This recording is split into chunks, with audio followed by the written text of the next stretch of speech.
ఇక మరో ముఖ్యమైన వార్త చూసుకుంటే ఇది వ్యవసాయానికి సంబంధించి కూరలు పండడం లేదు. అనూహ్య వాతావరణ మార్పుల ప్రభావం, పంట నష్టాలు, తగ్గుతున్న దిగుబడులు, ఉద్యాన శాస్త్రవేత్తల అధ్యయన నివేదిక.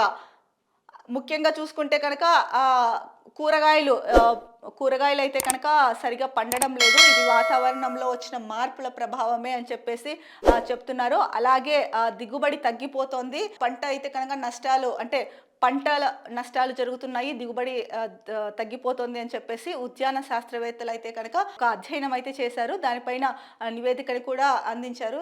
అంటే ముఖ్యంగా ఏ ఏ జిల్లాల్లో ఎక్కువ ప్రభావం చూపిస్తోంది అంటే వెజిటబుల్స్ అంటే కూరగాయలకి సంబంధించి ఎక్కడెక్కడ ఏ జిల్లాల్లో అయితే కనుక సరిగా పండడం లేదు, అంటే దీనికి ముఖ్యంగా వాతావరణ మార్పులే కారణం అన్నది అయితే కనుక ఒకటి అని తెలుస్తోంది.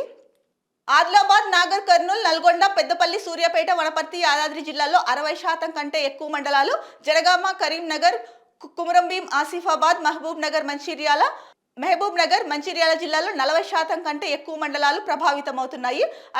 అలాగే తెలంగాణలో సగటు గరిష్ట ఉష్ణోగ్రత 33.7 డిగ్రీలు కాగా కనిష్ట ఉష్ణోగ్రత 22.1 డిగ్రీలు. జోగులాంబ, గద్వాల, సూర్యాపేట, మంచిర్యాల, నల్గొండ జిల్లాలో సగటు గరిష్ట ఉష్ణోగ్రత రాష్ట్ర సగటును మించి ఉంది. భూపాలపల్లి, ఖమ్మం, మంచిర్యాల, ఆసిఫాబాద్ తదితర జిల్లాల్లో ఏటా వడగాలులు ఎక్కువగా ఉంటున్నాయి. కొన్ని జిల్లాల్లో 10 నుంచి 21 రోజుల పాటు ఏకదాటిగా వర్షాలు పడుతున్నాయి. సో ఈ జిల్లాల్లో అయితే కనుక ఈ జిల్లాల్లోని మండలాలు అయితే కనుక ఎక్కువగా ప్రభావితమవుతున్నాయి. ముఖ్యంగా కూరగాయల పంటలు ఏవైతే పెడుతున్నారో వాటిలో అయితే కనుక దిగుబడి రావడం లేదు, పంట నష్టపోతున్నారు. దీనికి ప్రధాన కారణం అయితే కనుక వాతావరణ మార్పులు అని చెప్పేసి ఉద్యాన శాస్త్రవేత్తలు అయితే కనుక ఒక అధ్యయనం చేసి నివేదిక ఇచ్చారు.